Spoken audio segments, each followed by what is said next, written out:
Nanti passwordnya dikasih ya admin, passwordnya rahasia dong. Nah, jadi ini ya, rahasia dong. Oke. Nah, kopas ke sini loh. Nah, gitu. Nah, jadi di sini tugas admin itu hanya sebatas membuat, menghapus, mengedit user yang ingin menggunakan aplikasi ini, tidak lebih tidak kurang. Jadi di sini ada user untuk ngurusin pasca sarjana, ada user untuk ngurusin rektorat, itu dikasih namanya universitas, ada fakultas hukum, panitia wisuda, BMT, LPMD, fakultas teknologi industri, dan seterusnya, banyak. Intinya di kampus ini tuh menyediakan program studi dari D3 sampai S3, bahkan profesi mereka juga menyediakan. Katanya sih ini kampus swasta terbesar di wilayah Indonesia Timur menurut versi Dikti, katanya versi Dikti. Nah udah, habis itu aku coba masuk ke ini ya, universitas ya.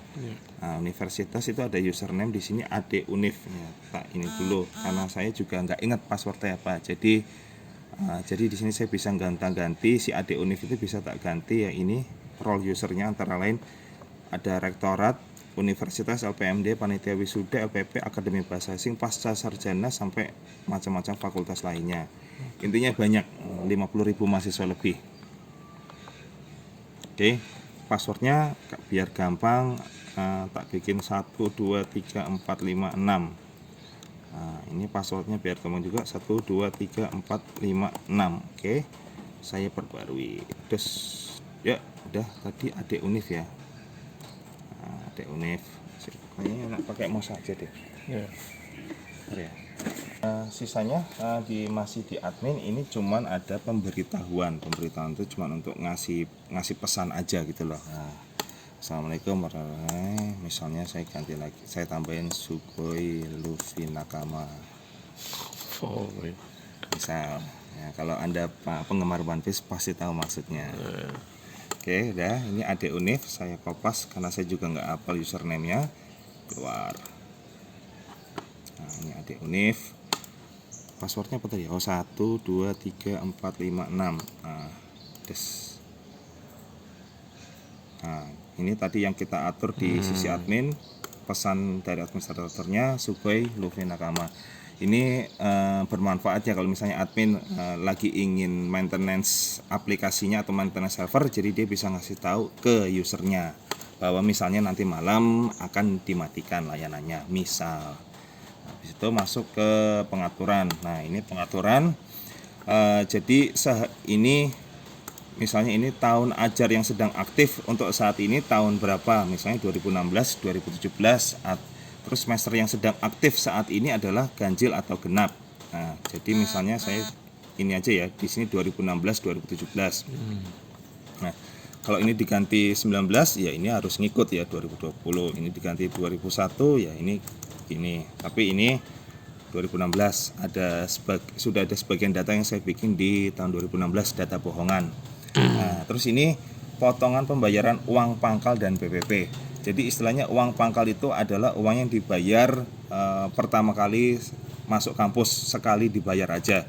Sedangkan BPP itu istilahnya itu kalau di kampus UGM itu uang SPP setiap semester. Tapi kalau di sana istilahnya SPP diganti dengan BPP. Nah, kayak gitu. Jadi ada kategori apa? Bukan diskon ya, apa sih namanya? Beasiswa ya. Nah, beasiswa ini presentasi potongan uang pangkal. Ini kalau kategori A potongannya 100%, ini potongannya 75%, potongannya 50%. Tapi yang namanya potongan kalau mahasiswanya kelamaan kuliahnya kan juga merugikan kampus. Jadi juga dibatasi jumlah potongannya, itu hanya berlaku maksimal selama berapa semester. Misalnya ini kita nggak ngambil yang D3 ya, saya ambil contoh yang S1 aja. Misalnya S1 8 semester kayak gitu. Atau misalnya ini nggak harus sama 882, kalau mau dijadikan 4 ini juga bisa, nggak ada masalah gitu loh. Tapi biar seragam saya jadikan 4 ya. Jadi ingat, kategori A diskonnya 100%, kategori B diskonnya 75%, kategori C 50%. Kalau reguler berarti no diskon. Nah, udah. Perbarui. Oke. Nah, sekarang saya masuk ke teknologi industri aja. Ini yang sudah saya bikin data bohongannya. Loh, oh salah. Jadi universitas ya. Nah, chip demo universitas komponen ini sudah, oh salah ininya, varian kode ini harusnya variankode.com. Nah, udah. Jadi yang namanya kita mau melakukan pembayaran mahasiswa kan harus ada komponen pembayarannya. Nah, di sini didefinisikan ada SPP, ada BPP, ada AK3U. Di kampus ini SPP itu hanya dibayarkan setahun di awal, itu kalau mahasiswa reguler. Tapi kalau mahasiswanya jenisnya adalah eksekutif yang masuknya hari Sabtu dan Minggu aja, SPP tidak dibayar sekali di depan, tetapi dibayar setiap semester. Nah, kayak gitu. Ini ada kepanjangannya, misalnya, aduh salah ketik ya. Nah, misalnya salah ketik, lah, aduh, loh malah hasil perbaikannya malah ini, ya sudah diginikan aja lagi. Nah, misalnya mau dicari ada komponennya banyak, difilter, yang difilter aja kayak gitu. Bisa misalnya diurut begini, ini juga bisa. Atau mau tambah yang lainnya lagi, misalnya untuk mencegah yang sama, misalnya gini ya, 001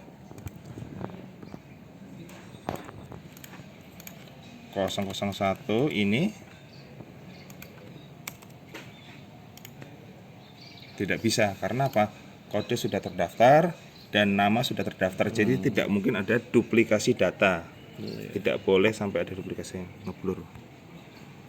Nah, ya komponen asing. Terus sekarang saya masuk ke Fakultas Teknologi Industri, kan sudah, ini komponen rutinnya sudah. Sekarang saya akan masuk ke komponen non rutin.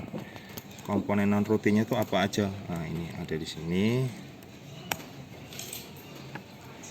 Nah, komponen non rutin itu tidak dibayar setiap semester, tapi hanya dibayar di semester tertentu aja. Misal KKN, proposal, hasil, skripsi, sama wisuda. Seperti itu. Nah, ini kok ada yang membedakan, ada yang dihapus, ada yang muncul tong sampahnya, ada yang tidak muncul tong sampahnya. Iya. Jadi kalau plafon untuk ini sudah diberikan nilai keuangannya, berarti ini otomatis sudah tidak bisa dihapus. Tapi selama belum ada plafon yang pernah diset untuk salah satu komponen di sini, maka ini tong sampahnya akan tetap bisa muncul, masih bisa dihapus. Oke, gitu. Terus berikutnya kita masuk ke plafon ya. Plafon itu nilai yang harus dibayar.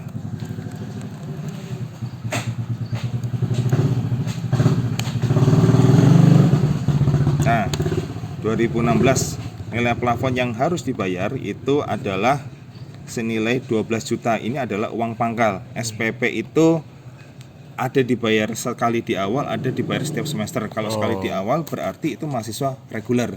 Tapi kalau ini dibayar setiap semester berarti dia mahasiswa eksekutif, masuknya hari Sabtu dan Minggu. Biasanya sih orang-orang politik atau orang-orang inilah pemerintahan, biasanya kalau di Makassar yang masuk di situ. Oke.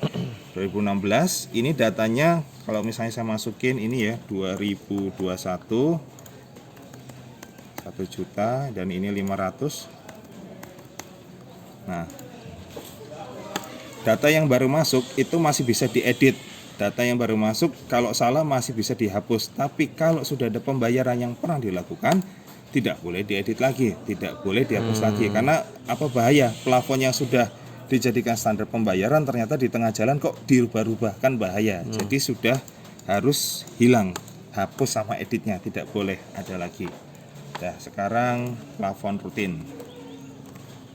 Kok buka contekan Mas? Iya, saya juga tidak hafal Mas. Nah, yang lebih hafal itu admin kampusnya. Nah, ini tadi kan SPP ya. Sekarang untuk rutin. Nah, rutin di sini ada BPP sama AK3U. 2016-2017 sudah diset masing-masing 5 juta dan 2 juta. Sekali lagi angka ini bohongan ya, bukan angka real yang digunakan oleh kampus yang bersangkutan. Ini sudah ditentukan. Habis itu non rutinnya lagi, saya ini non rutin. Nah, non rutin untuk KKN di 2016 2017 itu harganya adalah 700.000. Untuk seminar proposal harganya 1 juta. Untuk wisuda harganya 5 juta rupiah. Karena sudah pernah ada mahasiswa yang membayar dengan plafon ini, minimal 1 mahasiswa aja yang pernah membayar, otomatis sudah tidak bisa dihapus, tidak bisa diedit. Jadi ininya perintahnya di sini kosong, hilang. Kayak gitu. Karena jangan sampai sekali lagi sudah jadikan patokan pembayaran tapi ada yang curang, merubah-merubah angkanya atau nilainya. Nah, gitu. Di situ sekarang tadi ini apa? Non rutin ya. Oke, sudah. Sekarang saya masuk ke fakultasnya. Nah, ini saya log out. Kalau nggak salah ADFTI apa ya, QWEASDF kalau nggak salah passwordnya. Walah, bentar. Maaf ya mas, saya lupa passwordnya, nggak hafal. Saya masuk ke Fakultas Teknologi Industri. Teknologi ADFTI, saya ganti passwordnya 123456. Saya ganti passwordnya 123456. Oke, terus saya logout lagi. DFTI 123456. Nah, udah. Di situ contekannya dulu saya lihat. Oh, mahasiswanya dulu yang dilihat. Nah, ini ada daftar mahasiswa S1 yang terdaftar di kampus Universitas Muslim Indonesia. Ini real loh datanya, bukan data bohongan. Ini real semua, nama-namanya, terus apanya, nomor induk mahasiswanya semuanya real. Nah, saya diizinkan menunjukkan data ini ya, jadi ya wes tak tunjukkan aja biar lebih meyakinkan gitu loh, ada data realnya. Nah, terus saya mau memfilter angkatan 2017 misalnya, ya udah jadi yang muncul hanya 2017. Atau karena saya kan tadi kita ambil sampelnya 2016 ya, udah ambil sampel yang 2016. Nah, misalnya saya ingin melakukan pembayaran untuk ini mahasiswa 2016. Kalau bikin mahasiswa baru, misalnya nomor tesnya ini ya.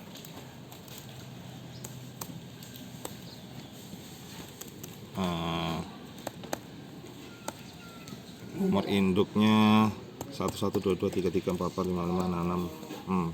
Asal aja ya. Aryo Pamungkas misal. Habis itu Mas Aryo iki mau pakai apa? Mau kategori mahasiswanya mau pakai diskon atau yang reguler aja? Milih yang mana? Ya.